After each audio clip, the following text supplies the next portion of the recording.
I think this last time being burnt out, like I'd never experienced something like that. I've been burnt out before where I'm like, yeah, this is probably burnout. But this burnout was like extreme. I was in Portugal at the time for a wedding. I decided not to come back to the US right away. I was supposed to go back to work after 2 weeks. Instead of checking in for my flight, I literally like canceled it in that moment. And then I just started crying. And again, like crying is not natural for me. So I was like, I don't know. Like, I don't know what this means. And my body knew I physically couldn't return to work and keep at the pace that I was going at. I never lost myself. I just ignored myself. Mhm. And in my industry, I'd look around constantly and be like, are we all crazy? Like, are you guys crazy? This isn't okay. Like, how we do what we do and how we do it is not okay. It's not sustainable. It's just chaos every day. So it'd be like people choosing to live in the chaos every day and not try to minimize it because we're all not okay. Like, if I'm not okay, I know you guys aren't okay either. And it's that, strong sense of knowing myself, knowing like I'm not made for this. Nobody is made for this. This is extractive of us. When your instincts are telling you one thing, but your industry is like completely the opposite. And so you just fight your instincts, fight your instincts, fight your instincts. Now it's trying to figure out, okay, how do I build a life moving forward where I can honor my instincts? I only want to move forward if it's right for my whole self.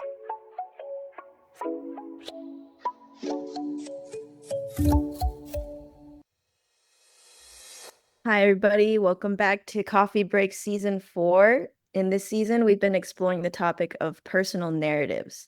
What are the internal stories that we carry about ourselves that shape who we believe we are? In this conversation, we'd love to explore the pivotal moments in life where you chose to continue a certain narrative and the moments where you felt to rewrite it. We'll also be exploring trauma in the body and how to slow down enough to recognize it. Today's guest, we have with us Jaide Garcia.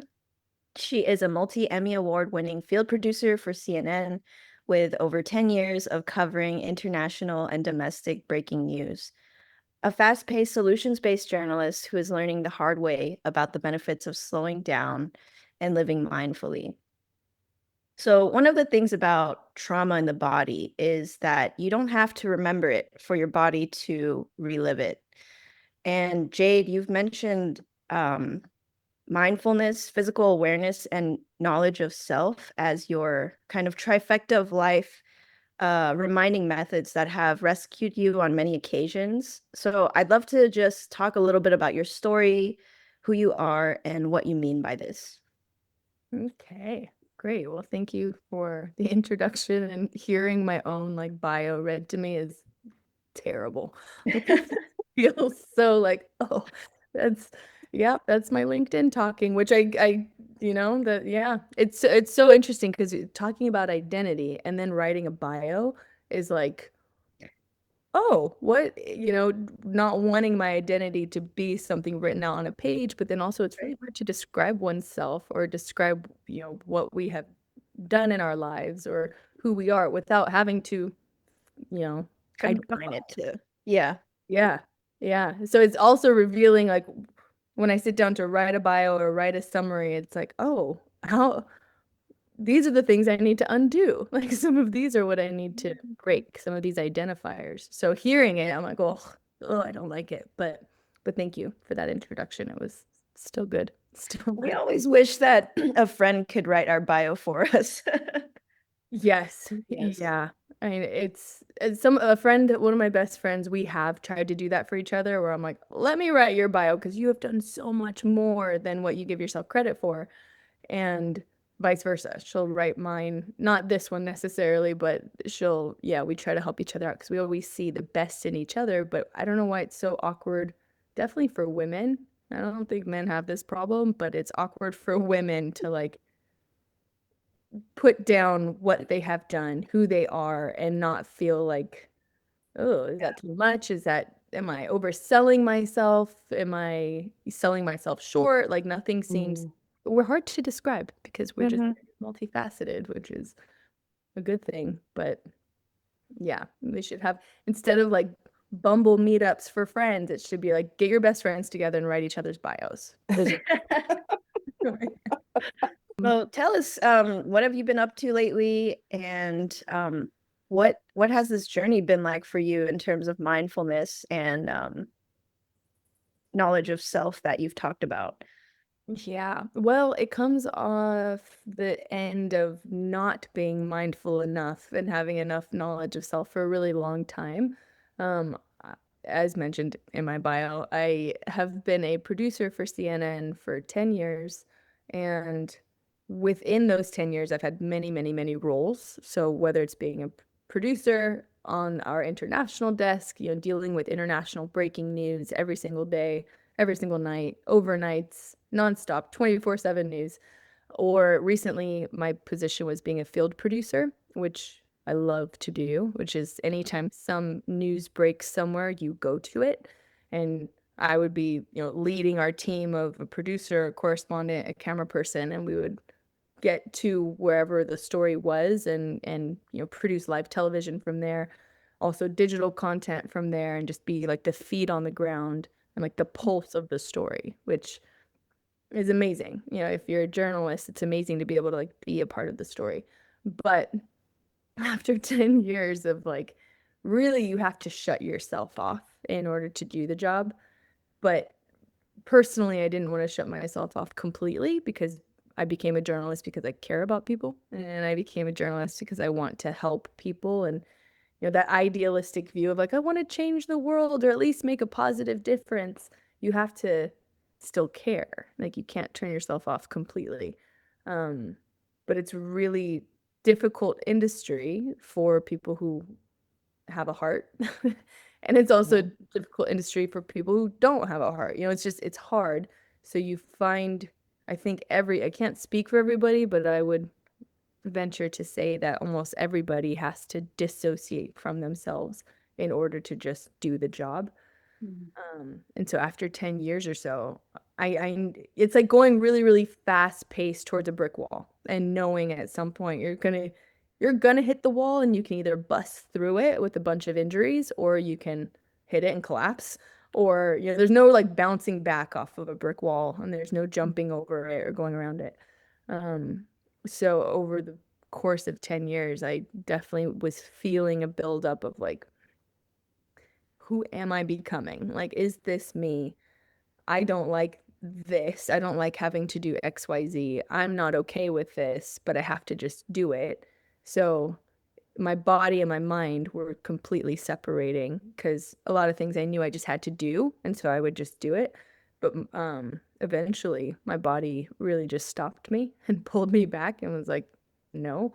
Um, and you hear about a lot of people in my industry, having nervous breakdowns or like ending up in the hospital or collapsing. And I've never really understood that before. I've always been like, what's their problem? Like what's the deal? Do they have a medical issue? Mhm. Why didn't they take care of themselves? Until I reached a point where, I wasn't hospitalized. I didn't physically fall down or collapse or anything, but I definitely had a mental, physical breakdown a few months ago where my mind knew I had to do something and my body would refused and just would not. And so in that instance, I'm so grateful because my body took over and made the decisions that my mind could not and would not make. And so I feel like my body's wisdom rescued me from just continuing on in this really harsh lifestyle. Um, and so now, a few months later, I'm coming off of, or I'm like now jumping into a river and kind of going down the river rather than like really trying to swim upstream, uphill, jump over the mountain all the time. I'm like, okay, let's just ride this river and see what feels natural. How can I be mindful in every single moment? Re-meeting myself, reconnecting with myself. Like I don't feel like I ever lost myself, but I ignored myself for 10 years. So, Mhm. um, we can start there. Yeah. I feel like when you hit that moment of burnout, when you just keep going, and ignore your body's needs and your needs to rest, you do hit a point where your body just stops you and you physically can't do anything anymore. But even after that point, I feel like it takes a long time to come back home to yourself, for lack of better words. And I would always say, like, I feel like the amount of time, at least this is what I noticed in my personal journey, is like the amount of time that it took me to get to a point of burnout and the amount of time that I ignored myself, it takes, I want to say, like half the time to get back to a point where you feel normal. I was warned before being burned out by so many people, like, be careful, burnout is a thing, burnout is a thing. And those are also the same people who are burnt out. And I'm like, how are you telling me this? And also, you're right, you were right. But you're also burnt. Like, Yeah. it's like knowing it's gonna rain the next day, knowing it full well, and still choosing to wear a tank top every single day. Or, it's just that's not a great analogy, but there's one where it's like just knowing and still. I mean, something that I've been thinking about is like maybe you have to get there yourself to learn the lesson. Like it's just kind of like how people say like youth is wasted on the young, where it's like you tell a younger person like these are the lessons that I learned, so don't make these mistakes. Don't do what I did.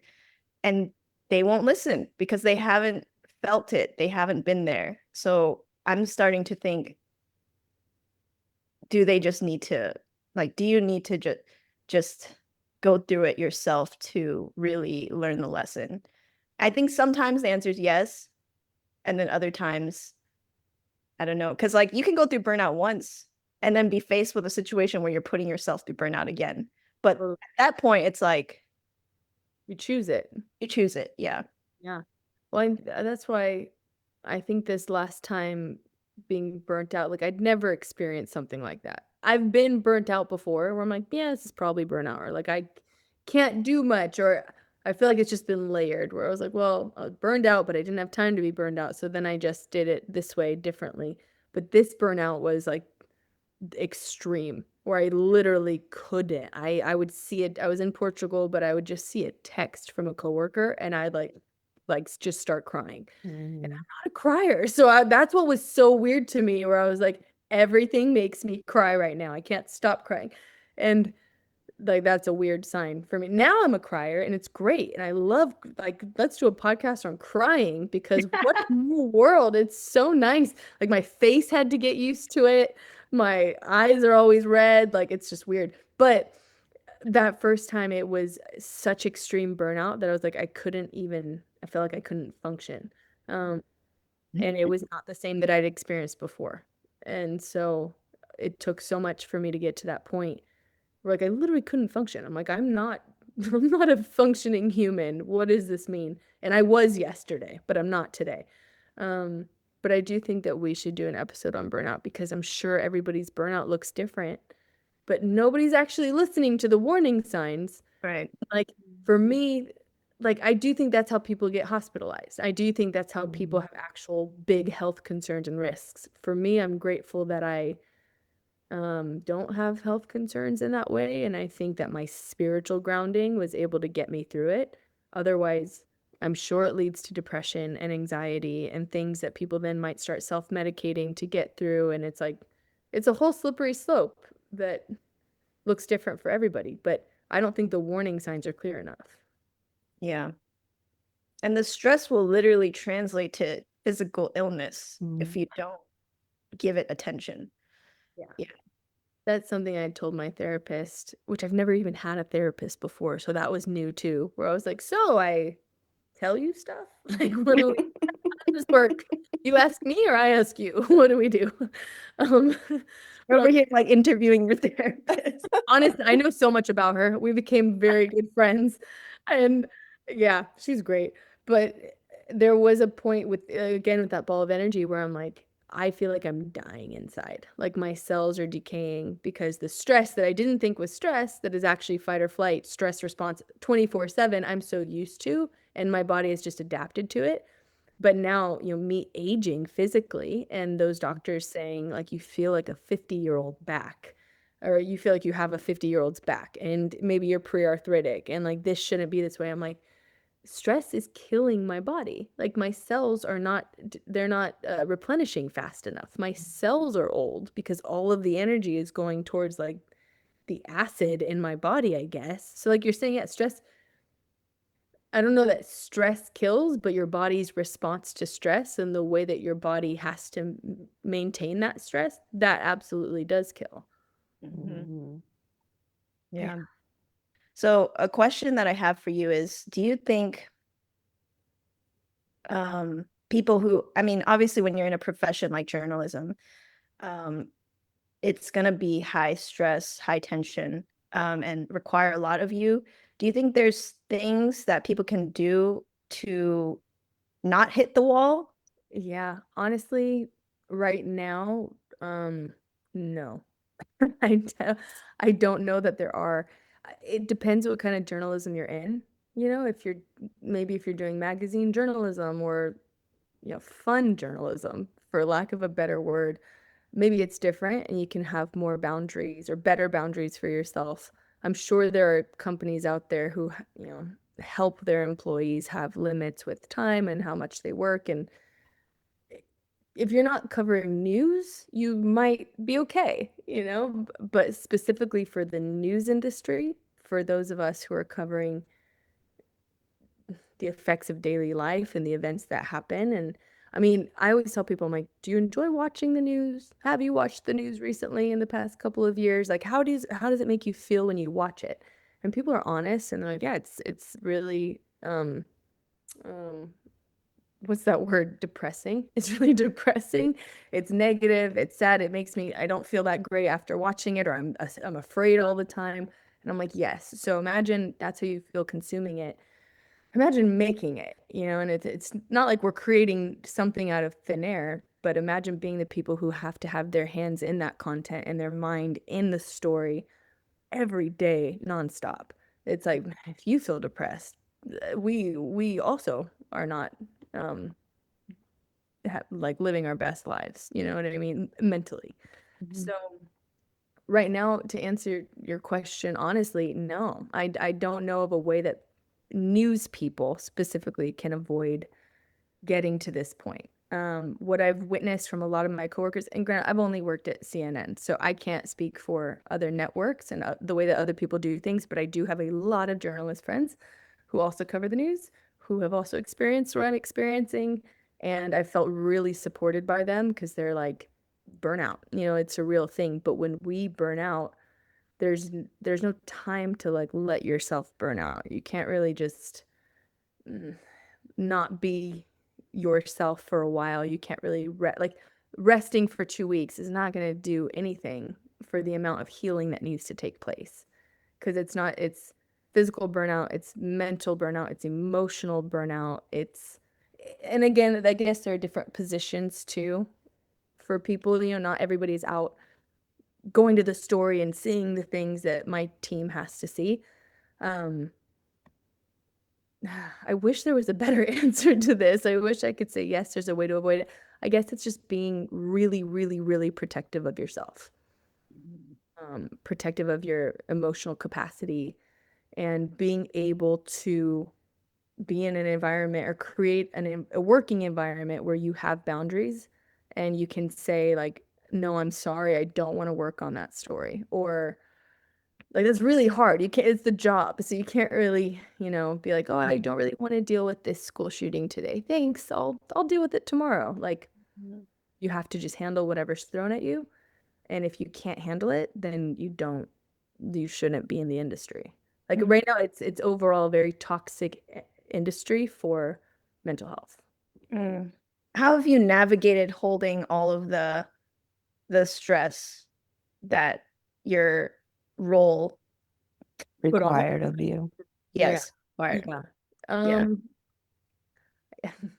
so my method the past 10 years has really just been like working out as often and as quickly as I could. Um, Usually because I could feel that frustration building up or just sadness, seeing a lot of devastation that I couldn't do anything to help. So at some point, you go to the hurricane that's destroyed an entire town or an entire island in some cases, and you see devastation and disaster and despair, and you can't do anything about it. You know, what you can do is tell their story and really, really hope that telling their story or informing people about the situation can do something, hopefully, but you feel very powerless. Um, and I'm not going to kid myself, or the past 10 years I haven't kidded myself into being like I'm really helping them by like getting their story out there. To me, I'm like, no, I don't know that that's enough. So the frustration and the stress of like having to go and do these things and be in these places and sit in people's trauma with them. You know, it's not my own personal trauma, but I want to understand them and understand how they feel. So I will try to like put myself in their shoes constantly. Um, and then, I get to leave and they don't get to leave. Let's say it's again, like a school shooting, the most common stories, a school shooting or so many shootings. Or a hurricane. I've just covered a lot of hurricanes in my life. So I've seen a lot of like, okay, well, I'm here with you. I feel your pain. This is so sad. I hope everything can be okay. Let's tell your story. Oh, they're pulling us out. I guess it's time to go. Bye, good luck, and then you get home and you're still sitting with those people's trauma and their names and their faces and the frustration of like, what was I able to do for them? So my response to that frustration, everything culminates into anger for me. I would just get angry and be frustrated, whether I was angry at myself or angry at the company for not letting me go back and do another story, or just angry at the world for having another school shooting. And, just a lot of my emotional response was always anger. So in order to try to balance and control my anger, I would work out a lot. And whether that was going to kickboxing so that I could physically kick and punch and like hit the anger away, or going on runs. And I hate running. So it's like running my anger out. Or I would do yoga as well, and that was a bit of a more peaceful process of trying to transition out my anger, which was nice. But yeah, it was always something I had to do something physical, otherwise I felt like I was gonna explode. But at no point did I like stop and just sit with myself and be still. And meditation was something that I could not do for a really long time. I physically couldn't do it. I would close my eyes and try, and I either fell asleep right away, no matter what time of day it was, or it would stress me out because I'd close my eyes and like start back timing how much time this was taking to meditate and how much I needed to do that day. And like in the 3 minutes I've sat here, I could have emailed this person, made this call, it just didn't work. So I guess past 10 years, my response was to work out and physically get things out of my system. Now, after my burnout, after my breakdown, I know how to meditate now. I've learned how to sit with myself and just sit with myself and be able to clear my mind and clear my head. And that's been more healing for me than any of the physical activities ever was. Mm. It's so hard to do, just sitting with yourself. It sounds so simple, but yeah, just slowing down.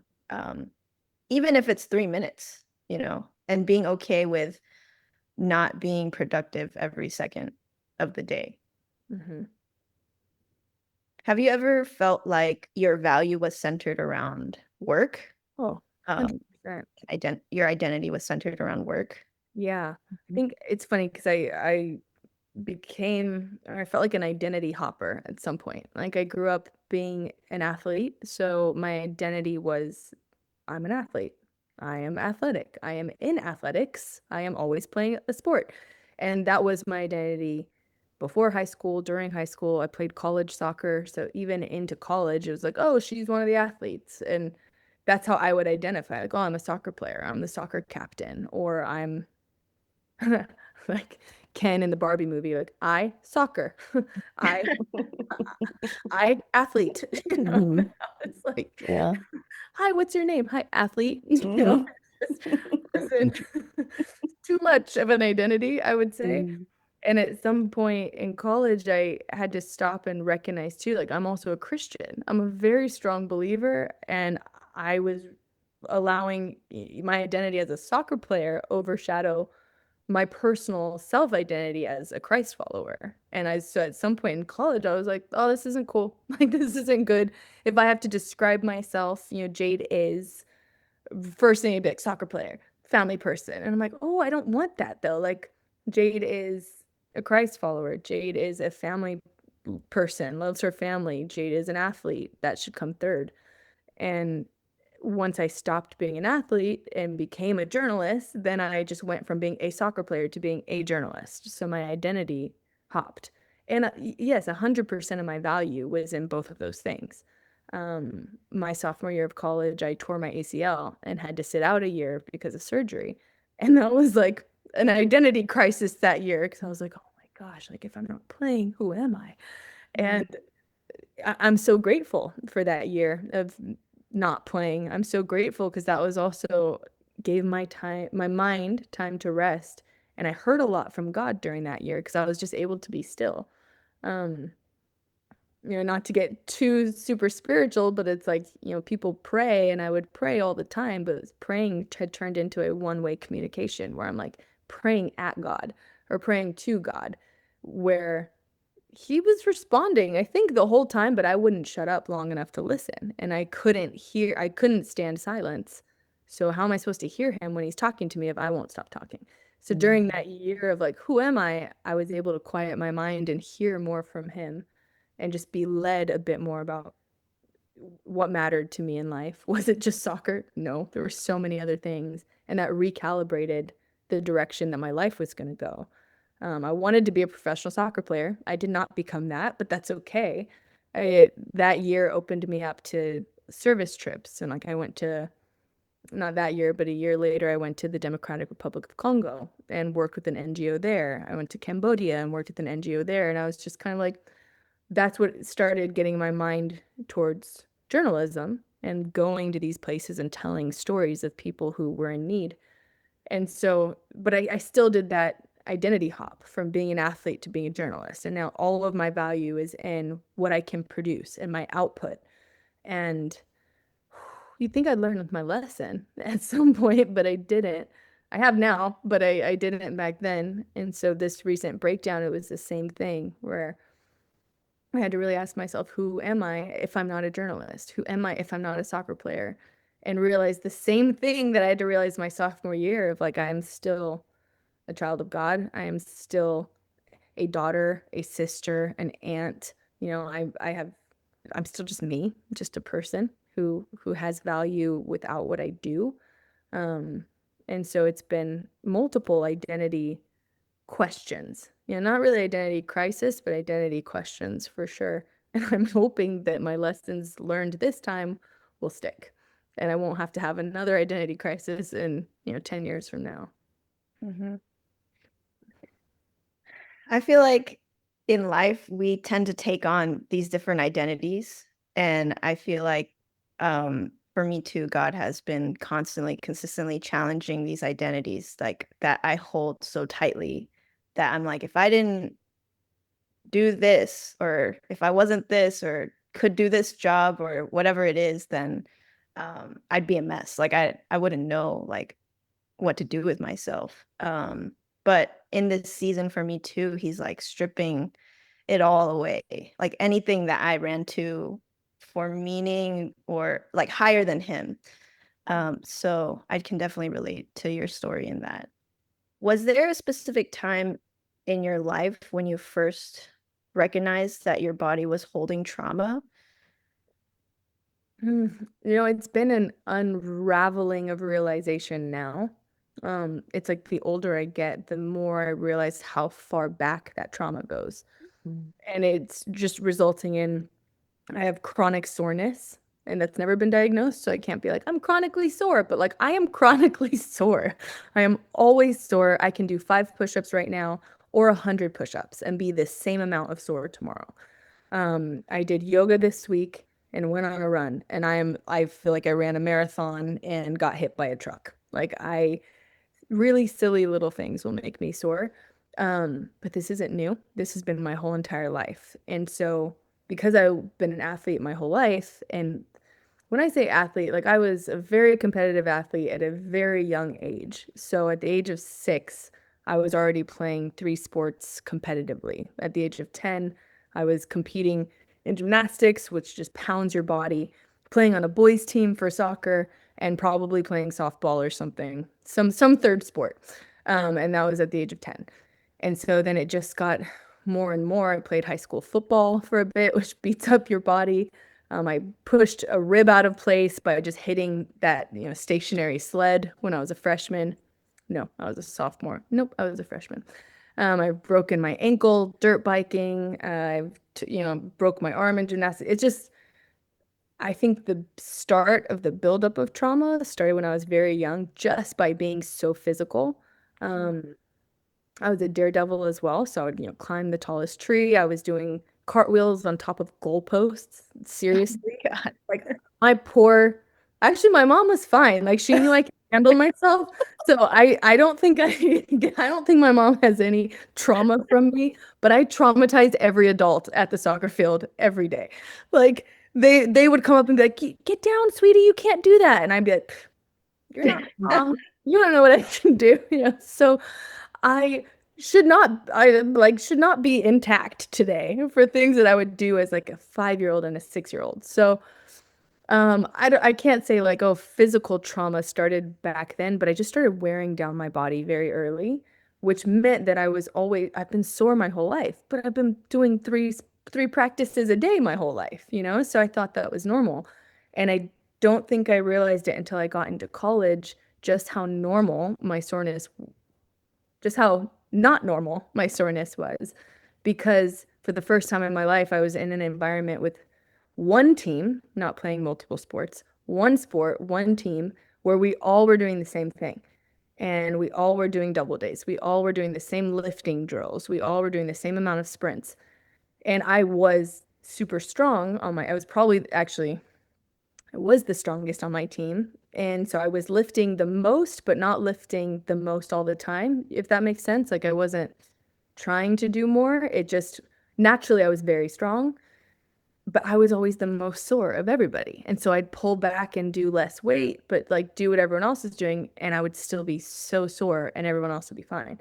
And I remember this is when like the light bulbs started to turn on. There was one game my senior year where I had to go out on the field and play, and I physically was like, I can't move. Like I can't move my body. How is everybody else not as sore as I am? We've all been doing the same stuff. Like it hurts to run, it hurts to change direction. Everything hurts. But what can I tell my coach? Like, I'm a little too sore today. Like you can't say Mm. that. And I just remember being so like feeling desperate because I'm like, all I have is my body and my body's not working with me. And that was when I realized like this is not normal, this is not okay. And so it's been a journey from there of being like, okay, is anyone else sore? No. Okay, cool. Like, is anyone else feeling that? No. Okay, great. And just thinking maybe I have a muscle issue or maybe I've got like a lack of iron. Like I kept thinking there's a medical reason for it. And honestly, I'm still on that journey to figure out if I have a deficiency. So far, no. Like nobody's been able to figure it out. So that's a very long storytelling way of saying that only this past year am I like, oh, trauma. Like my body has stored everything, since I was a kid. It's stored all of my emotions. I've never been an emotional person ever. I have always been like a very rock solid person to an annoying degree, where all of my friends around me are emotional and I'm just not. But now, as I'm entering into this new phase of adulthood at the age of 34, discovering my emotions, discovering that it's okay to have emotions, I'm also realizing that all this time my body has just held on to every emotion and stored it and kept it. And if I'm stressed, like I never think I'm stressed, but my body is so stressed. Mm. So I had a holistic chiropractor and a sports masseuse and a third person, I can't even remember what it was, last year tell me, like touch my shoulders, touch my back and be like, "Oh, how old are you?" And at the time I was like, "I'm 33." And like your body feels like a 50-year-old's. Like it's so tense, but also shouldn't be cracking this way. One chiropractor said I'm pre-arthritic in my back. Another one was like, something's wrong. Um, and so honestly, like this just isn't great. Uh-huh. So much. So now I'm beginning this journey of like, okay, I don't think this is a muscle problem that I've always had. I think this is an emotional response, a trauma response. I've never allowed myself to be emotional, but I've gone through so much trauma, but I've never considered myself like truly affected by it. I also never considered myself stressed until these same people tested me and said that I was in a stress response 100% of the time. They Yeah. live in fight or flight 100% of the time. Your either sympathetic system or parasympathetic system didn't even show up, which is like your resting system. Mm. So and only now am I realizing just how much trauma I've stored and where it's gone because it hasn't been mental, but it's like your body keeps the score. My body has like really, really stopped keeping the score because it's too high at this point. Yeah, the body keeps count.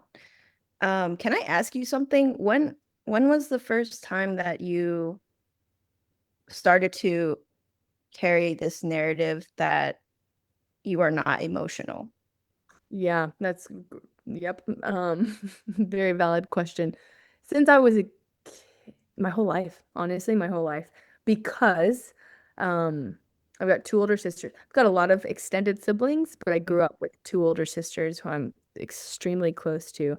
And the middle one of us, who Grace, I think you've met, Vanessa, um, is very emotional and it's so healthy. But she's always been emotional. So when we were kids, Vanessa was the one who would cry about everything all the time. And like, oh, Vanessa's crying again. Or like, she kind There of she got goes. a reputation between me and my oldest sister because we're a bit more similar. And everything would make Vanessa cry. So I was like, okay, she's crying. And so I think because it would annoy me as a kid for who knows what reason, I was very much like, that's not, no, I'm not like that. And I just felt like I had to be tough since I was super little. I'm not blaming Vanessa at all for me not being emotional. I'm just saying I recognized it because of the contrast between she and I. And I was just tough, and things didn't get to me as a kid that would get to other kids, whether it was like physical toughness, I would never cry. I was a tomboy as well. So me being a daredevil, I couldn't necessarily be a daredevil and then cry if I fell. I had to be like, no, no, no, I'm fine. I'm fine. I can climb that super tall tree and tell everyone, no, leave me alone. So I kind of developed this tough, unemotional reputation for myself as a child.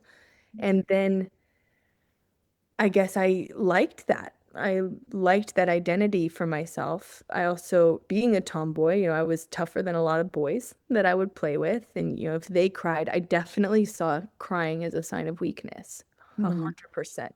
So I wasn't weak and I didn't want to be weak. So I just kind of made sure that I wasn't. Um, and then also too, just naturally, like I am very logical. I am very rational. I get a lot of that from my dad. And my mom is more like fiery, passionate, emotion side. And my dad is like a very practical, calm, logical person. And so I do have both traits. Like I'm on fire or I'm like very, very, very calm. Uh, so the unemotional part of me too was just as a response to seeing a lot of craziness as a young kid and just choosing, knowing as a kid, I can either choose to let it affect me or I can choose to kind of work through it. Um, Also, just being the youngest of any family, like shout out to all the youngest kids because we have a benefit over everybody because we can see how our siblings respond to things and choose to do it differently. We can learn from them.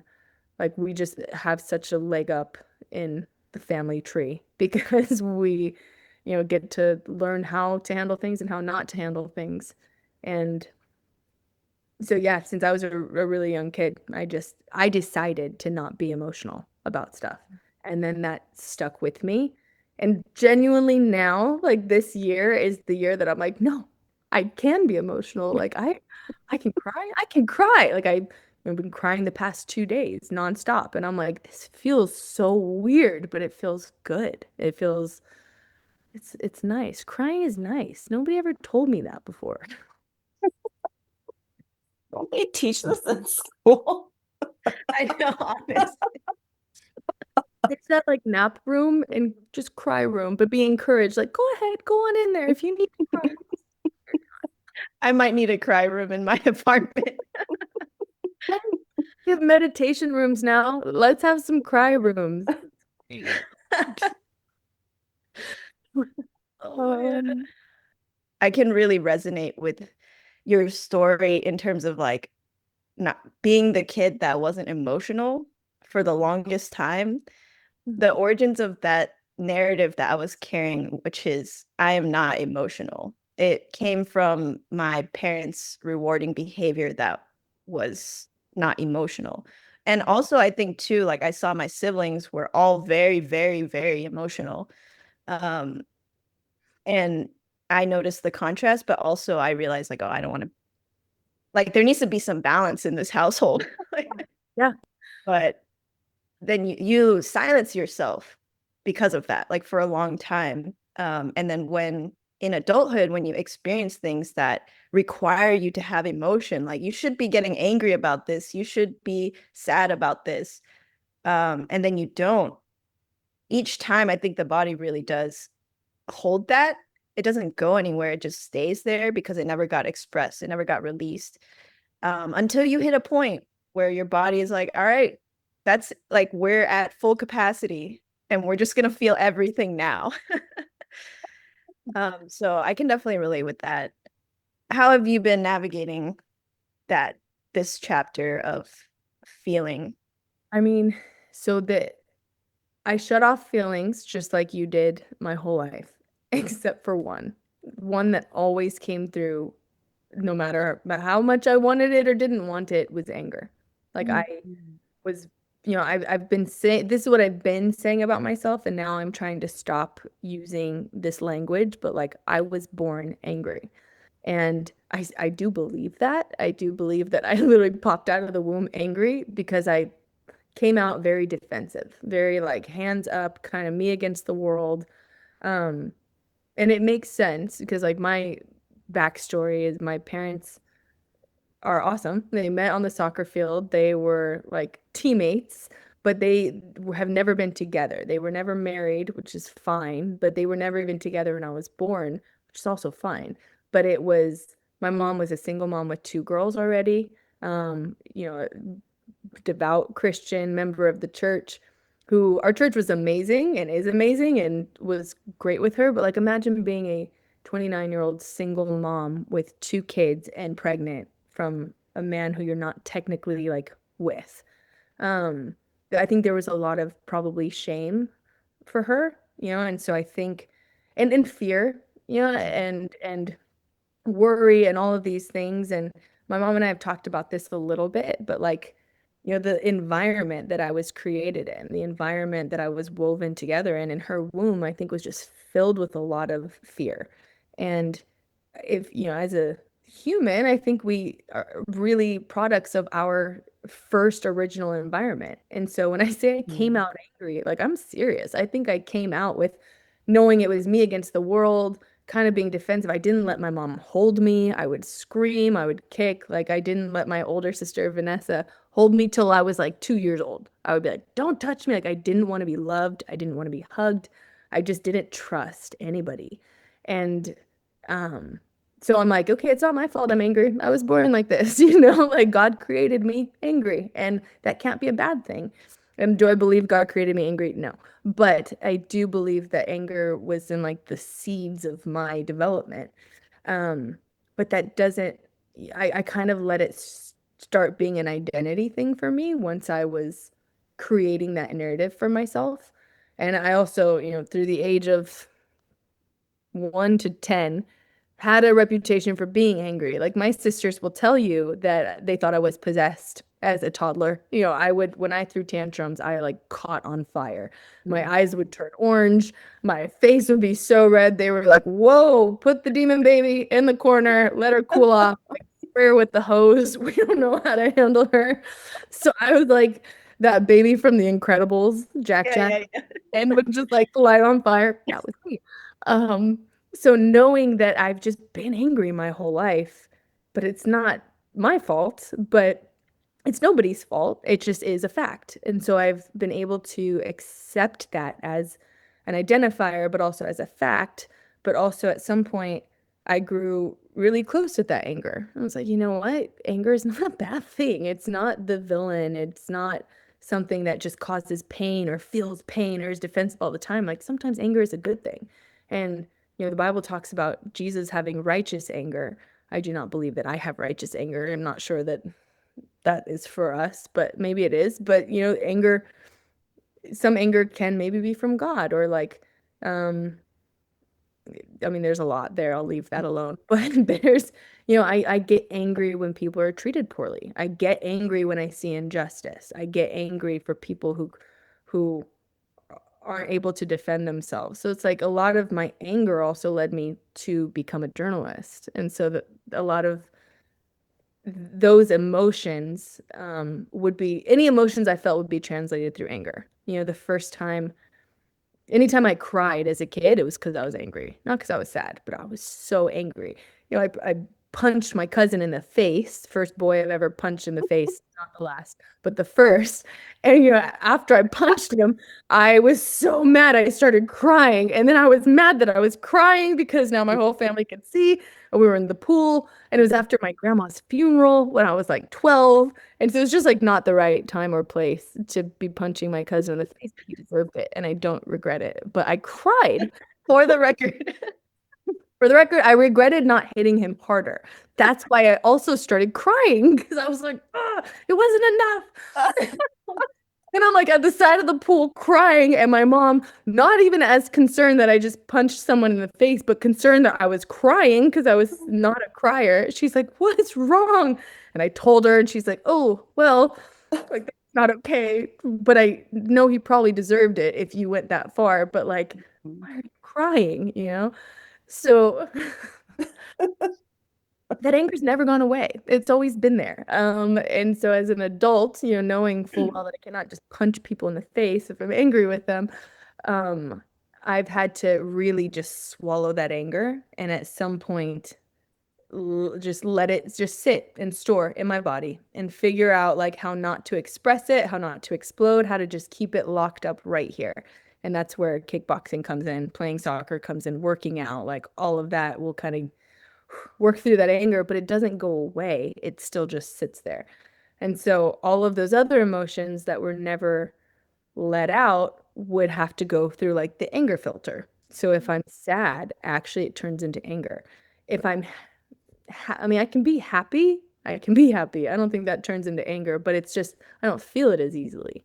I don't feel the good things as quickly and easily as I feel the anger flares up very easily. And people who know me now really don't believe me. They're like, "You're not an angry person." And I'm like, "Oh, that's been the goal is that you cannot tell because I've trained my anger dragon to just stay inside for a very long time." Um, and so I don't even remember your original question, but I think it was like, how have I dealt with not having these emotions? And Mm. it's just been like so distracted by channeling or handling the anger that I don't think I even realized I'm emotionally stunted in all these other areas. And so now I am learning my new emotions. Now, like I never asked myself, like, what makes me happy? It's never been a question I have ever even considered in my life. Also, because it's not how I was raised. I wasn't, and it's not to criticize my mom or criticize my upbringing, but at no point was it like, what makes you happy? It was more like, whatever you choose to do, do it to your fullest, to be your best at it. What is most honoring to God? What is most honoring to your life? What is most honoring to your body? But not like what makes you happy. So those types of positive emotions aren't something I ever dwelled on because it's not something that I ever had to really think about. So what have you been finding that makes you happy in this season? Oh. Well, She's like, well, I still haven't thought about it. We're just starting. so hard to think about. I think, I mean, the I guess life switch of my breakdown, and my breakdown was caused by burnout. It was caused by a bit of PTSD, I'm told. And I'm like, from what? From everything. Oh, okay, cool. Like that breakdown really made me stop and think and try to feel.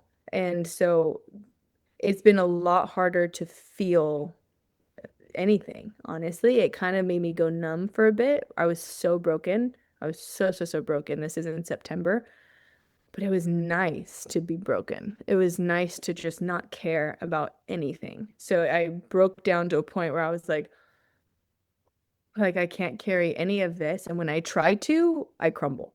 And when I try to think about work, I would just crumble. Or when I try to think, and mo it wasn't just work related, it was work stress from my family. I bought a house last year and it's been a one stressful experience. So it's a culmination of all of those things, but work probably was the majority of it. Um, and so since that breakdown and just really trying to start from ground zero, I, for a couple months, just felt nothing. Like I didn't feel happiness, didn't feel sadness, didn't feel anger either, and that was nice. So I actually was able to like pray and meditate through the anger. And that was a kind of really actually healing moment I had with God, whereas during this meditation and the anger just literally evaporated. Like, and I can tell you more about that experience later if you want. It was a very spiritual experience that was like kind of sacred and just so cool. But since then, the anger has literally been gone. So what I've found in the void is literally that. It's a void. Like anger filled all of it. And now that anger's gone, it's just been like, oh, here's an empty space of myself. I don't feel anything. I don't feel happiness, joy, anything. And so it's been the last couple months of slowly like letting those things be reintroduced into my life. And when I get excited about something, being like, oh, I'm excited. Look at me. This is cool. Or I don't feel sad, and that's good. But the happiness has also been interesting. Like, what makes me happy? I don't really know. I think producing used to make me happy, like creating things, having output, being a workaholic felt good. It did make me happy. I like to create stories. I like to help people. I like to be sitting with people in their pain. So it's like what I've always been doing. I do enjoy doing those things, but it became just so much that I wasn't processing through that at Mhm. some point I just turned into this machine doing it. Um, so I don't know. I think what makes me happy right now is just being like just being present, being it's been really nice because I spent a month with my family in Los Angeles and just being around them was so nice. Whereas in the past, I'd go visit for 5 days, and on the fourth or fifth day, I'd kind of be like, I'm very much, I like being present. So when I'm with people or with my family, I try not to have my phone around. I don't talk about other things. Like, I don't care who calls me, I'm not answering it. I'm just present. But even in those present moments, I would have this kind of like, okay, but like I need to get stuff done. Like I'm sitting here, I'm enjoying this, but there are a million other things I need to do. And so I would just be agitated. And now since my, come my come to Jesus in a peaceful way moment, I can really sit for hours and like be so content. So what makes me happy is just being content. And it's so easy to be content right now. Um, just doing nothing, honestly. And it's a little scary because I'm like, I hope I don't enjoy this forever and just want to do nothing forever.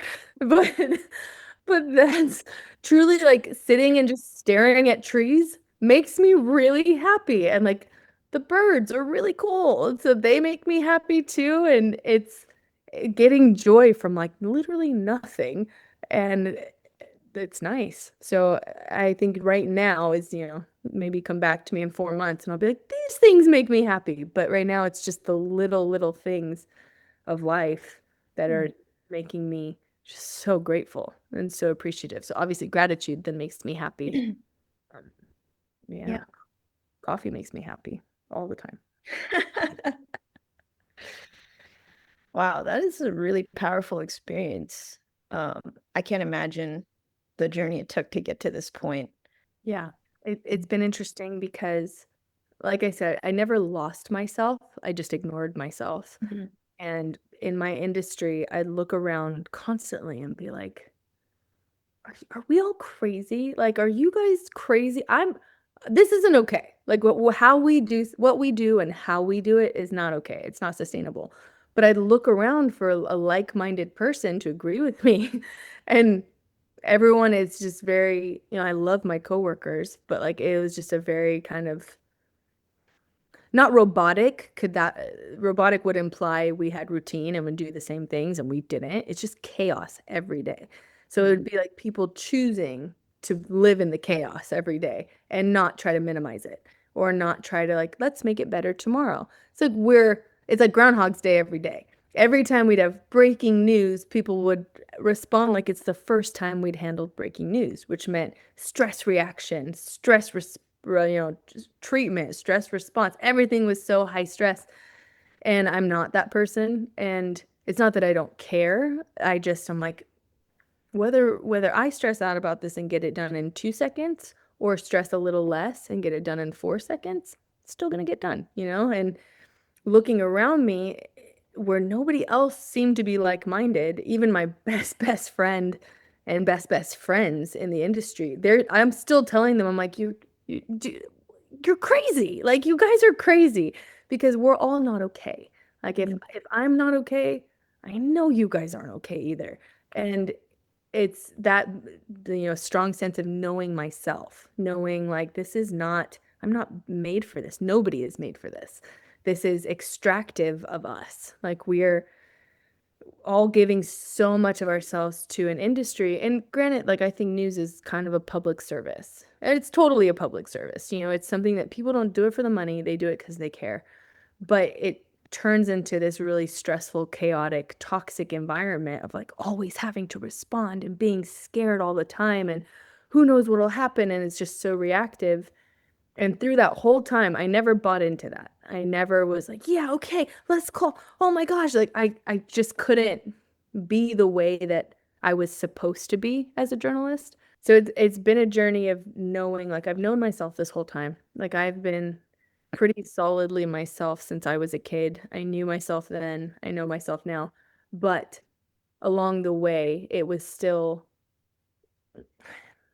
not trying to be someone else, but just ignoring, like, okay, I know myself, but in order to get my job done, I need to push myself aside and just do what I have to do. But I did that so much that it wasn't sustainable. And I still hit that wall.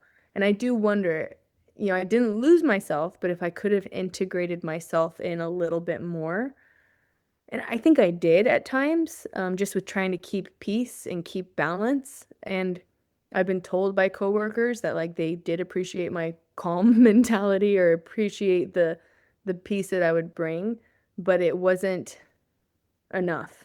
It doesn't really belong in that kind of industry. So now it is fully integrating me with myself and being like, okay, now that I have the freedom to like not doubt myself. When your instincts are telling you one thing, but your industry is like completely the opposite. And so you just fight your instincts, fight your instincts, fight your instincts.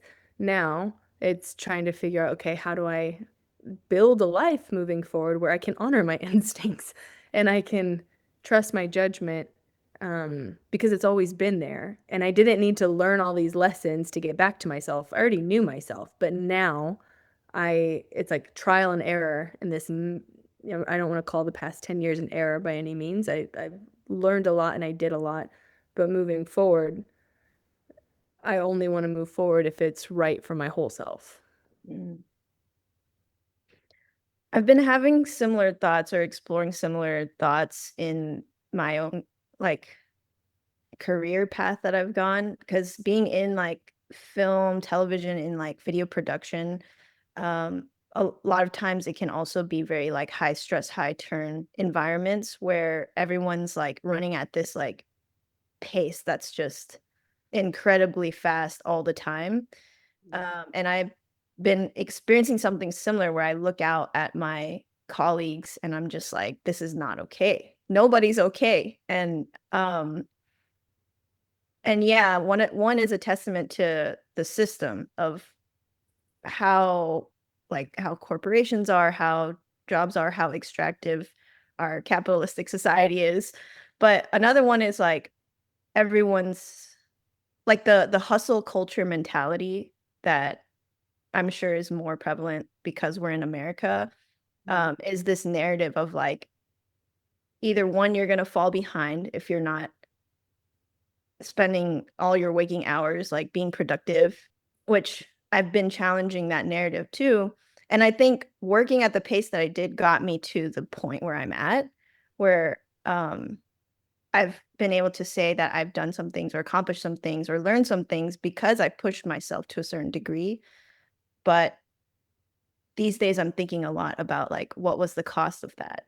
Um, and and is it possible to have both? Can you pursue your calling, but going hand in hand with that, how can you stay in alignment with your values and also hold your boundaries? Yeah. Well, I mean, knowing what you know now about your industry and about your own capabilities and maybe how you've assigned your value to how fast you can do things or how much you can do now, what would you tell your 20-year-old self who's just trying to get in the industry and trying to do whatever she can do, you know, yes to everything, no problem, of course I can, fake it till you make it mentality. Like now, with a bit more of like Yoda wisdom, what would you tell yourself then to try to create maybe more balance? What would I tell my 20-year-old self?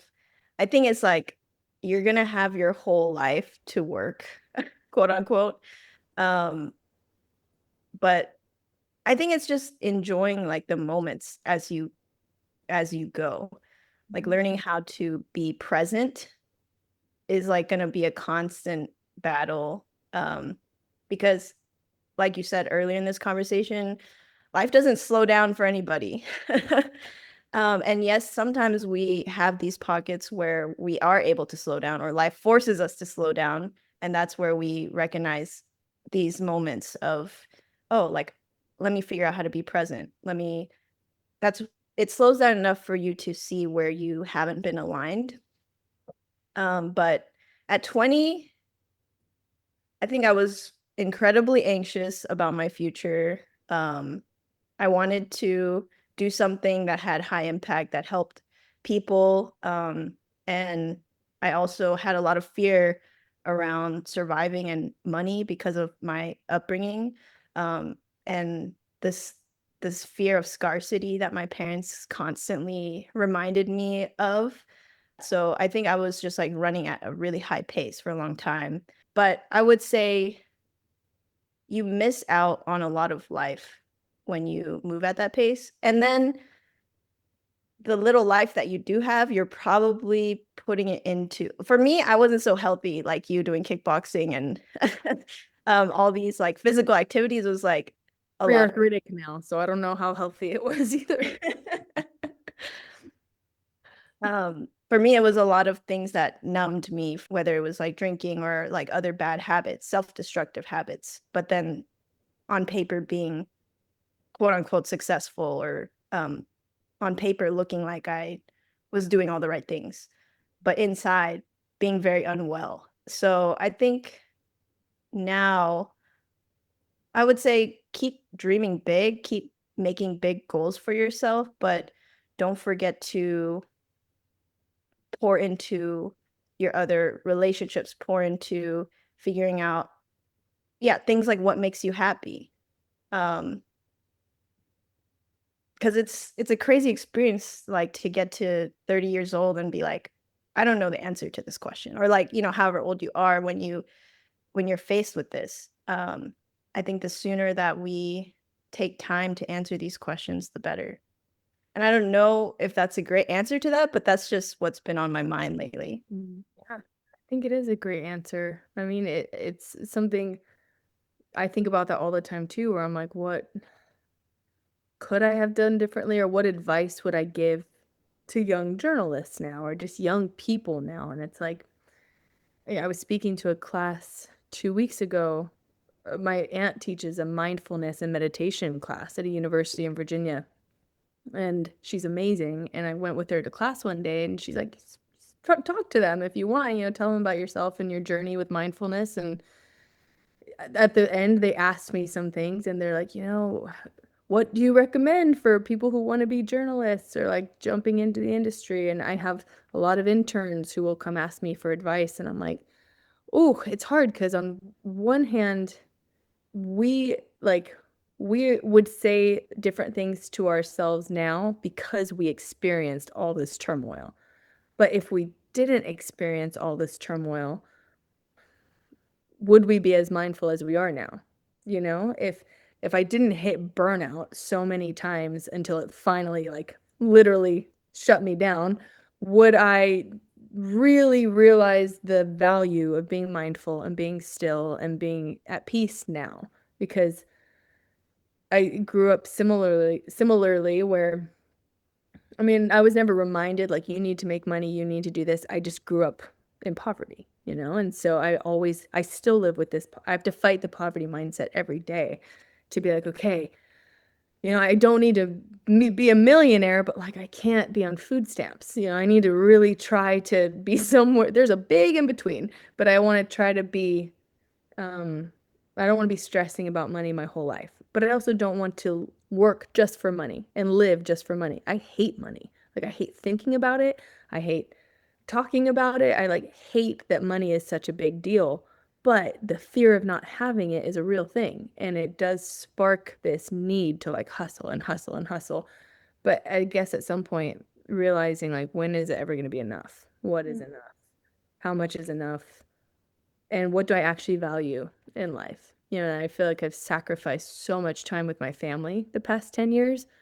And being a career person really mattered to me. And being successful, I realized really mattered to me to like prove something, I guess. And recently, during my breakdown, I'm like, who have I been trying to prove anything to? Really, what does success even mean? Like, I feel successful now in my career. Great. Done. Check. Success mark. Like, now moving forward, I don't care. I feel like I've proven something, I guess, to whoever I was trying to prove something to, and I really had to ask myself, am I trying to prove myself to my parents? They never put that pressure on me. Am I trying to prove myself to my grandparents, who also never put that pressure on me? Am I proving myself to my community that I like grew out of? And look, I'm gonna be bigger than this small tiny valley that I'm from that I hate. Like I'm gonna be something. I don't know that I ever had those thoughts in the front of my mind, but my actions certainly seemed like I did. Like I just always felt like I need to prove something. I need to be successful. I need to be something. And that didn't have an end goal. It wasn't like I need to make this much money or I need to be a famous whatever. Like I never cared about any of that. So now, once whatever I've chosen to be literally has like destroyed me, I'm like, oh, okay. Now is a reset. Like now what do I care about in life? I don't care about being successful. I want to have enough money so that I'm not freaking out, but like I'm no longer gonna sacrifice time with my family or valuing life for money. Like I'm not going to work 24/7 and miss my niece's birthdays again. I like have chosen not to date and to put off my personal life for 10 years because I made a choice when I was 25 that the rest of my 20s were going to be only work. And then I hit 30 and I was like, I don't know about that choice. And now I'm 34 and like the past 10 years have truly just been work. And I made a decision to like stick my head in the sand and work and just forget about the rest of life. I'm just going to work. And like, why? Why did I do that to myself? But I also don't regret it. Like, I think I am who I am today because of it. But I wish someone would have told me, um, learn when and how to say no. Sometimes do what you got to do, show up to work, be the yes person. But sometimes learn to say no, even if it's to yourself. even if you're going to pick up an extra shift or pick up a side hustle or do something, like learn if you need to say no to yourself. Like be able to just not know yourself and how far you can push yourself far. You're capable of working really fast, and that's not going to get you the promotion that you want all the time. Like that's not going to get you the things that you think might fulfill you, but learning how to have enough and then also supplement that with like your peace, figuring out how to say no in order to claim your peace so you can live this, like, I don't believe in balance. I don't think it exists, but you can at least believe or like live a life that is a little bit more um healthy, I guess. What does success mean to you now? How do you define success now? Yeah. I think success will have seasons. I think it'll have different eras. Um, I think in the past, I wanted to be a journalist. Did I need to be a world famous journalist? No. Did I want to be like on television? No, not at all. I just wanted to be someone who could support myself, help my family, support my family, be financially stable and reliable, and also do something I was proud of and do something really that was it. I was like, I just want to be proud of what I do. Um, and like hopefully my family can be proud of me too. I don't want to compromise or sacrifice anything in order to make money because I won't be proud of that. And I don't think my family would be proud of that either. So I have defined success by like just doing something I'm proud of and being able to make a living by doing it. Um, I feel like I've done that, and I don't want to keep doing it in the same way. Right now, this season of success in my life would genuinely be filling out the cards that I've purchased all around the world for my family that I've never filled out. I'm genuinely like I'm gonna bury my grandma on Sunday or on Saturday. And last night I found two cards that one I bought for her when I lived in London 12 years ago that said, missing you like the flower misses the sun. And it's empty inside. I never filled it out, but I've kept it with me through 5 moves to write her a card someday and send it to her.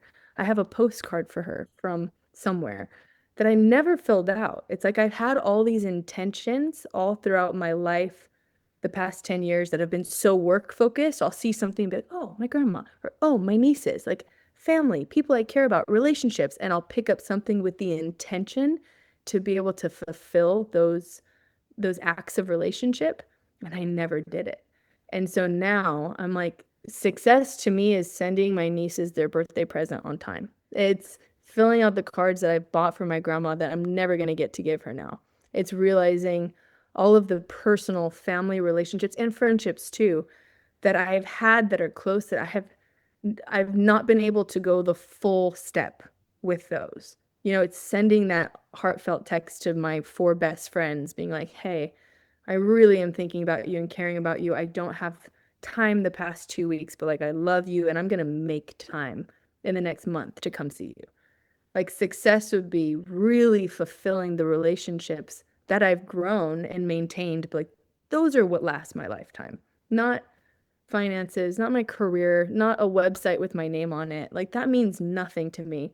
But having been able to send my grandma that card that would have even just made her day, that would mean more to me in my lifetime than producing a television piece that's gone in 2 minutes. But that's this season. And I'm sure in, a year or two, there will be a new season of what success means to me. And maybe I'll be starting a business. And so success would be like, okay, you're not being in debt. Or success would be, I'd like to move back to LA and live near my family again. And that would be success for the year 2026 or something. So now I just see success so differently where it makes me feel accomplished rather than like, oh, that's something I accomplished. Now it's like, no, no, no, I'm really living. Like success is living fully. Yeah, I love that you've brought up like why, like asking yourself why you're doing certain things or making certain decisions and having intention.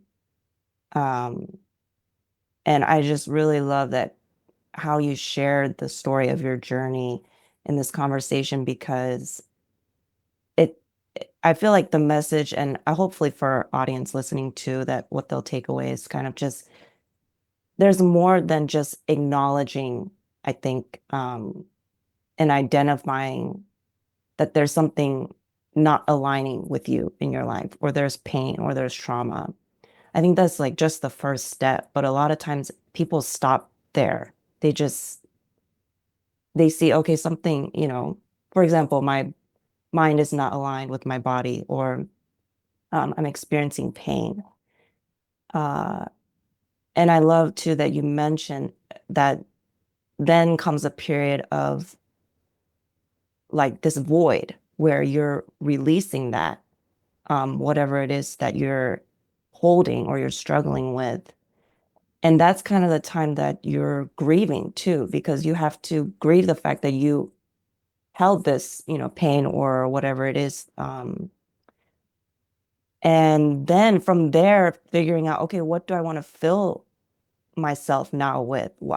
How do I define success, or why am I doing these things? What's important to me? What brings me joy? What brings me peace? So I feel like that whole journey that you've gone through is really like a full, from step one to completion, even if you don't feel that you've arrived.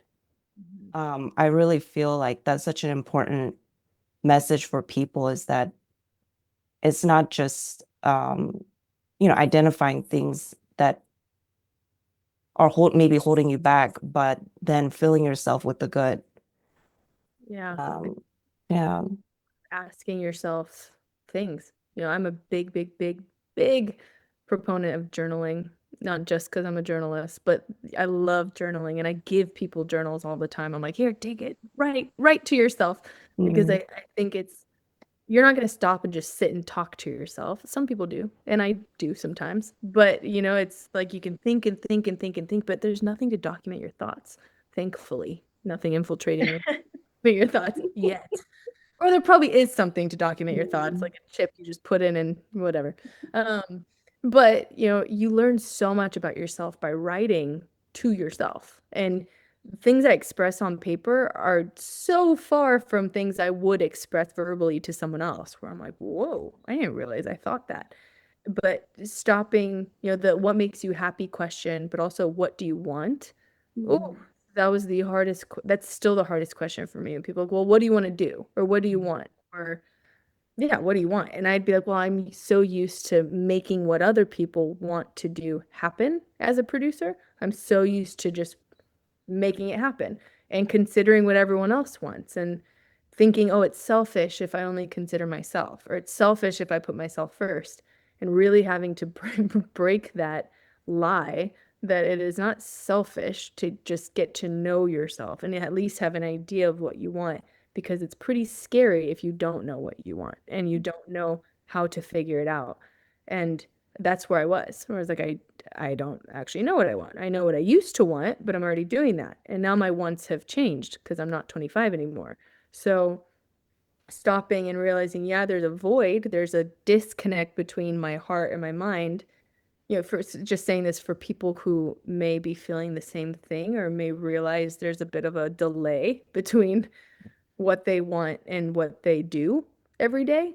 Um, and how do you do that? And, if you're feeling pain or you're feeling something, how do you do that? What do you do? Do you just stop and dwell on it? Like, no, I would say write through it or talk through it or just get to the core of yourself. What do I want? I don't know. Well, why don't I know? Well, because I haven't thought about it in a long time. Well, when's the last time I thought about it? It's like you have to break it down for yourself to then figure out, well, what do I do next? What do I need? Oof, that's a whole other question. Like, what do I want versus what do I need? Oh my goodness. So then it's like there really should be a little worksheet, and there probably is, of like how to work through those questions just to get to know the basics about yourself. But the first step is just taking the time to stop and to do that and breathe. Like, breathing has probably been one of the most healing things for me. Like I might get a tattoo on my arm that literally just says breathe. Just remind myself, like an upside down so only I can breathe. I can like see it invisibly on my arm when I'm like, oh, Yeah. Yeah. Yeah. you know, breathing has changed my life. And Mhm. something we do every day. But anytime I mindfully breathe, I genuinely am like, have I ever breathed before? Like, what do I do? This is the first breath I've ever taken because my regular breathing is so different from my mindful breathing. But that's when I'm like, oh, I can stop and ask myself those questions. And I don't know, what do I think? Like, this is my body. Like, I'll touch my feet all the time if I'm like sitting and I'm like, oh my gosh, my feet remind me I'm a human. Mm. And it's weird, but my feet remind me that I have emotions. And so when I'm just feeling so out of my body or not able to connect to it, I will touch my feet just to be like, whoa, you have senses, you have flesh, you are a person, you have needs. You don't know what they are, but you have them. And so it's just figuring out, like, when I teach workout classes, I will tell women, I'm like, literally, if we're working on a certain muscle, I will be like, touch that muscle, like, let it know, like, okay, you're on. If you're working on your quads, touch your quads, because your brain isn't always going to go right there. So maybe just give it a little reminder, like, okay, it's you. And I Mhm. think we have to do that. We can't touch our soul. I can't physically touch, you know, my heart, but I don't have to. Like, I can just breathe into it. Have you ever heard of I might butcher this, but there was a practice that somebody said on an interview, which is escaping me right now the name of it, but it was like how to become present in a moment where you're struggling to, and it was like stop and look around the room and list 5 things that you see, and then list 4 things that you smell, and then list 3 things that you feel like on your skin. And you just go down on the sensory experiences to bring you back into the moment. And Yeah. so I like what you shared about, like, yeah, even touching your feet, like just touching a part of yourself to remind yourself like you're here and to take in the current moment. Because it's so easy to just fly away with our thoughts and go like 1,000 miles per hour. Yeah. Yeah. And it's easy to, be surrounded by the chaos and be part of the chaos. But at some point, what's going to ground you? Like, you have to ground yourself. So if you're like, I'm not as chaotic as all of the things around me, but I'm still like feeling the chaos, Yeah. bring yourself down. And often that's through, yeah, your senses, through breath, through just being like, you want to be like, I'm okay. I am okay. I am here. I will always have like a checklist because I deal with destruction and despair and the worst things that can happen at any time. And so, like I said, a lot of my environment will be responding and reacting, and oh my gosh, it's the end of the world if we don't do this. And I don't know where this came from, but I have always stopped and just been like, okay, like, what is the worst thing that can happen right now? But it's not like, if I don't get this call done, if we don't do that, if we don't get to air, if we don't get, it's not like that. I'm like, also, if I feel myself starting to stress, I will stop and go, is my family alive? Yeah. Are they like, is someone holding a gun to their head? Like, is my family safe? Yeah. Is anybody at risk around me? Is anyone physically going to be hurt? No. Okay. Am I breathing? Yeah. Okay. Like, I just go towards, like, what do I actually care about the most before I stress out like the world is going to end? Is the world going to end? No. Is my family okay? Yeah. Check. Am I okay? Yes. Do I feel at peace? Yeah. All right, then I'm not going to stress about this. If we can't make it to air, if we can't edit that piece within the next 16 seconds, because then the screen will go to black, that is not the end of the world. And like, we're not going to ruin anybody's day.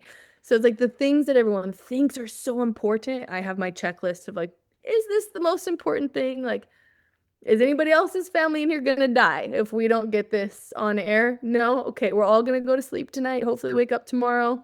Okay. Yeah, I think it's not that big of a deal then. Yeah. Mhm. Yeah. That's so true. There's so many times where I'm talking to Liz and it's like, I need to get this thing done for work or something. And it's like, I've been at the office for like 12 hours working on this piece of content or whatever. And she's like, but what if you just didn't? What if you just went home? Is the world gonna end? Uh, but yeah, honestly, it's hard when everyone else is operating in that way. It's really hard to act differently. Yeah. Yeah. And maybe it's for yourself knowing like you do have to get that piece done. You do have to finish it. But maybe it doesn't need to be finished that night. Maybe, Right. you know what, wake up extra early, which sucks, but wake up extra early and do it. Or if it's super time sensitive, then learn next time, budget your time differently. Or learn if it's something that you cannot physically do peacefully, ask for that to be extended. Or, you know, there are times where I'm like, realistically, I hear what you guys are asking for. Realistically, that's not going to happen because this is going to happen, this is going to happen, this is going to happen. Then we have to get to this. Like, I'm going to need one more day to get that done. And usually it's not a problem. Usually it's not a big deal just asking for that. It's not even cushion, it's reality. It's like, I'm going to need a reality check on your expectations because in order for me to meet your expectation, I'm going to be killing myself. And so, no. Like, Yeah. or no, but how about the next day? No, and I can work on it extra later. You know, it's like not fully saying like no, full stop, but being like, well, what about something that will allow me to have some peace also? Right. Yeah. And I love that you walk through that process, you know, when there's chaos in your mind, because I feel like that represents also you, even amidst, you know, within the chaos, having a very strong sense of self. And I think even all that you've gone through, maintaining that, will really be the constant that you carry and keeps you grounded, in your journey. And I do think, as you mentioned before, you have that layer of spirituality as well. You know, you have your spiritual identity, not just physical, mental, emotional, you know, career and that. So, um, yeah, I'm really encouraged by that. And I know we have a few questions to wrap up, but you did mention previously when you were kind of, I guess, being more in tune with your mind and your body and your emotions, that you had kind of a release of anger. Um, can you touch on that a little bit more, uh, and share what that experience was like for you? Yeah, I can. It is very, you know, spiritual, like God-centered. So if listeners don't like that, uh, then then just there can be two sides to it, I guess. But yeah, it was um during that breakdown, you know, I was in Portugal at the time for a wedding, and that was my first body response where I was supposed to, you know, I was there for 2 weeks for a wedding and a little bit of vacation with some friends of mine after. And I knew before going, I was like, I'm so angry. I had just done a school shooting on top of an evangelical story, on top of something else, on top of something else. And I was just really angry with my company and really angry at just the world. Like I was just angry. And everything I was having to do was so much and I couldn't handle all of it. But it was to that point, which is why I'm like, Grace, just ask them for another day. Cause like I would do that sometimes, but not enough. Like it got to the point right before I left for Portugal where I worked like 30 days straight. And not because they made me, but because I physically had no time in the day to waste. So I'd get up early and start working on this story, start setting up something else. Like these three stories were in across 4 different states. You know, so I'm like trying to make calls and book something for one story while doing research and booking something for another.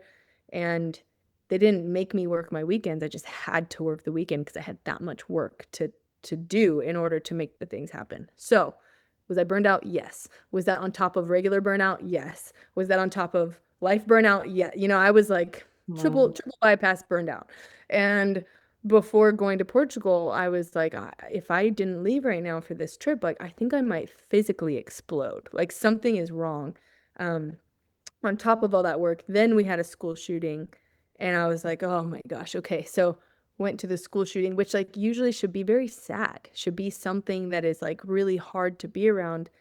And for me, I was so numb that I was like I can't even tell you how many victims died in that school shooting. I can't tell you what any of their names are. Usually those are things that I know very well, but I was so like I'm just surviving literally hour by hour, still doing these 3 stories while trying to like be here and be present and also trying to protect these young students who are going on camera in front of the world, and I'm like really trying to emotionally make sure that I'm here for them as a human, because I don't know if 16-year-olds know what they're doing when they're getting on camera to be on international television. So it was just so much, and everything had to be done so quickly that at some point I, I had to walk to the side of the road and just like I thought I was going to pass out. I thought I was going to throw up. Like something physically was not okay. And that's never happened to me before. And I was like, is this an anxiety attack? Is it a panic attack? I've never had one anxiety attack in my life, and it was based on soccer in college. And so like a sports anxiety attack is different. I still don't know if it was anxiety. I don't know what it was, but I felt this big ball of energy that I've felt for about the past 2 years, just like growing and growing and wanting to explode. Like it felt like there was a bomb in my chest that just needed to explode. And this ball of energy I'd started feeling 2 years ago.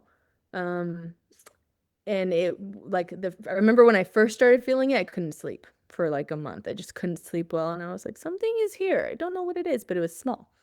And I don't know how to explain all of this besides just using the word energy, because I don't really know, but it was like this acidic ball that was just sitting on me. And again, I'm like, is this anxiety? People talk about having an elephant on their chest, but it wasn't like that. It was just like it would activate when I was angry, and it felt like there was something just kind of like pissing me off, just like, knocking on my sternum.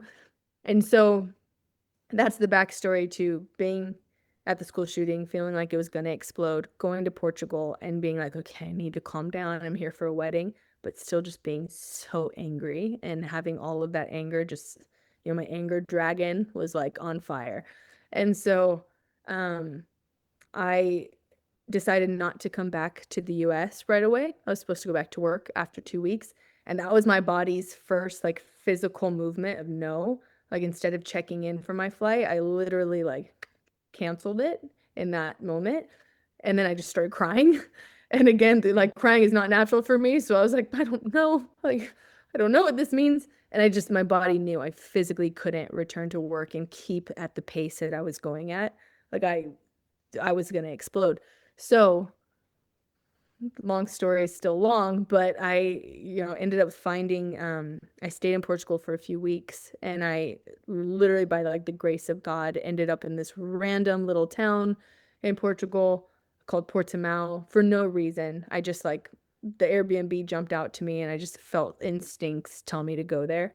So I went there and got there on a Sunday, and found out that on Tuesday, this 2-week-long meditation, yoga, teacher training retreat was happening in this random tiny little town of Portimao, where I should not have been for any reason. And I was like, gosh, is that you? Like, how cool. Okay. Like, let me give it a shot. Let me just email them.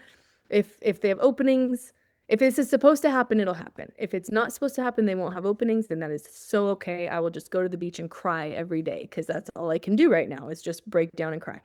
So luckily they did have an opening. I did get in. That's where I honestly had to like learn how to meditate. And I was only able to do that because for the first time in my life, I wanted nothing in my mind. Like, not only could I empty it, I was like, I couldn't help but make it be empty, if that makes sense. Like one thought would break me down. So it's just like emptying my mind. I wanted to think of nothing. I wanted to stare at the ceiling and cry. Luckily, that prepped me to be able to meditate, because my mind was so like, it's crazy how it all went. Like that's the only thing that could get my mind empty, was crying for a week straight on the beach, just staring at waves and being like, what is the meaning of life? But knowing like this is what I need to think about are seashells and the clouds and like sand through my fingers. Like I felt, honestly, I felt like an idiot because I just couldn't really function. And I'm like, wow, birds. Like it was really not my best moments, but it did break me down enough to like be in a room and be like, oh, meditation. Okay, I'm here. I'm empty. I'm so freaking empty. So it was amazing. But so I still had the anger ball though. And I had found an online therapist to try to talk to, because especially not going back to work, like I just ran away. I ran away from my life. I ran away from work. thankfully my job was so cool about it, and my supervisor was amazing and was like, you take your time. Like, I know we all go through a lot. Like, just take your time. And he was incredible and so gracious with me. But I knew I needed to get like a therapist so that they could attest to the fact that I was like breaking down. So the night before this healing happened, I was asking this therapist online. I was like, hey, I've got this like, burning ball of anger inside of me. Do you have any tips or suggestions for like how I can get it out of my body? Any cool like exercises? And she was like, I don't know if it works like that. Maybe talk to your inner child. And I was like, oh, my inner child is also angry. So I don't know if that's gonna help. Like, I'm just it's like, thinking of Jack from The Incredibles. Like, like, you don't want me to consult my inner child on this. She's still on fire. So I just kept thinking and praying to God to like get it out of my body was my mindset. And I hope this story can help other people too. I really do. Because my whole mentality was like the ball inside needs to get out of my body. How? Do I work it out? Do I seep it out? Like what, do I need to do like a headstand and drink eucalyptus tea? I made that up. I don't know. Like I just need to do something. It's like the hiccups. How do I make it stop? Right. So my therapist didn't help me, and that's okay. I wasn't hearing anything from God, and I was like, okay, anytime now, I'm ready for you to tell me. And so the next day during one of our meditation sessions, it was a sound bath and like meditation healing with a bunch of different instruments. And I've done a few of those before and genuinely just fallen asleep every single time. Like if my eyes are closed, I'm out my whole life. So meditation has not lasted more than 2 minutes ever for me, even if they're like banging cymbals and stuff. Honestly, Mhm. like I fell asleep in an MRI. So wow. yeah, I'm like, oh, it's this nice, consistent banging sound. This is peaceful. And I go back to sleep. So I've never lasted through a whole sound bath until that day. So I was doing the sound bath and I was hearing the instruments and it was just nice. Again, I was just empty and just like open to whatever was going to happen. And I remember feeling that anger ball still though through all of this and just the burning sensation. And at some point, I was praying. I was trying not to pray a whole lot during these meditation sessions because I'm like, I think the point is to have prayer be separate and meditation is just I was trying to be quiet and allow God to come in rather than me communicating out. And he really, really did during this session. So what I was, thinking about this energy ball, trying to ignore it. And I heard, I can't say I heard the voice of God, but I felt him all of a sudden on my mind because I was like, how do I get it out? How do I get it out? And I heard him say, it's not going to come out and it's not supposed to come out. And I was a little irritated and I was like, excuse me, what? One more time. Did I hear you correctly? It's not going to come out. It's not supposed to come out. Excuse me. And that was my question of like, eh. Um, and then I felt God say right after that, like, I am in you. You've invited me to live in you. I am in you. I am so much bigger than this. My light is bigger. Not just let my light, he goes, my light is going to absorb it from within you. So it's not supposed to come out. I'm going to absorb it. And I saw this super crazy bright light, which does happen anytime I'm like worshiping through music or like really in tune with the Holy Spirit. Like I will sometimes just see this really, really bright light. And I've even tested myself, like I'm not looking near the sun. This is actual bright light. Like trust me, I have made sure that I'm not like making anything up. I'm like, is it still bright? 2 hands over my eyes. Yes. So yeah, this super bright light, and I just felt God say, I'm gonna absorb it. Stop trying to get it out of your body. It belongs in your body, and I'm bigger than it. So let me absorb it. And he did. And I was like streaming, crying, trying not to sniffle during this sound bath around a bunch of people. But as soon as I opened my eyes and it was over, like I can't explain it, but that ball was gone, and it wasn't like it burst, it's gone. It was just gone. And it's been gone ever since that day. And like I can't say that I felt no anger since then. Like I felt a little bit of anger here and there naturally, but I am not angry and I don't hold on to the anger. And that's now I have that void where I'm like, ooh, now that the anger has disappeared, what do I do with all of this space? But but I'm really grateful because I feel like it was a healing, and I do feel like I was healed from the inside out, and it was part prayer, part meditation, part sound bath, but it was really just like letting God and trusting him enough to know, okay, it's typical me to try to find a solution and like let me physically do something to get a ball of energy out of my body. That's not how it's supposed to work. So it was a big life lesson for me.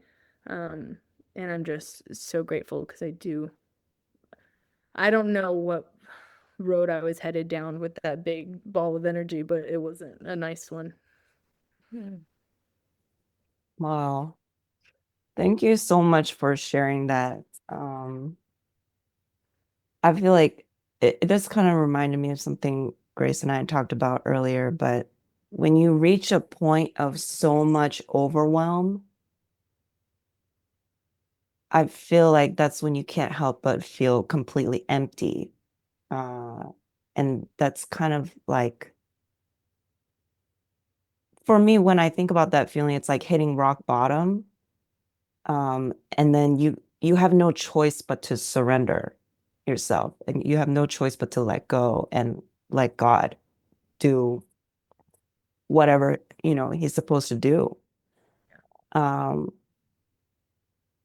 so yeah, I'm really glad that you experienced something like that, and for sharing that with us. Yeah. Yeah. Thanks for creating the space to let me share that. And I hope that helps someone, at least learn from my mistakes or my misunderstanding of solutions, my self-made solutions. Mm. So, yeah. Well, thank you so much, Jade, for coming on today and just being vulnerable about your experience and your journey with all of this. I know the viewers are gonna get so much listening to your story. I know there's people out there that resonate with the things that we've talked about today. So thank you again. How can our listeners follow your work? When I came back from that very peaceful, mind-blowing sound bath experience, being like, I guess I need to change my life now. I came back and I begged for my job to lay me off. So I knew I wasn't gonna get fired. I don't want to quit. I'm not a quitter.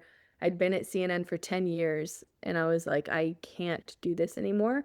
And so I had meetings with my bosses and I was like, listen, I can't do this anymore. And I was just honest. I was like, I want to give you guys 150% to 200% of myself, and I always have. But right now, I'm at like 20% capacity, and I don't know what happened, but something in me broke, and it's still broken.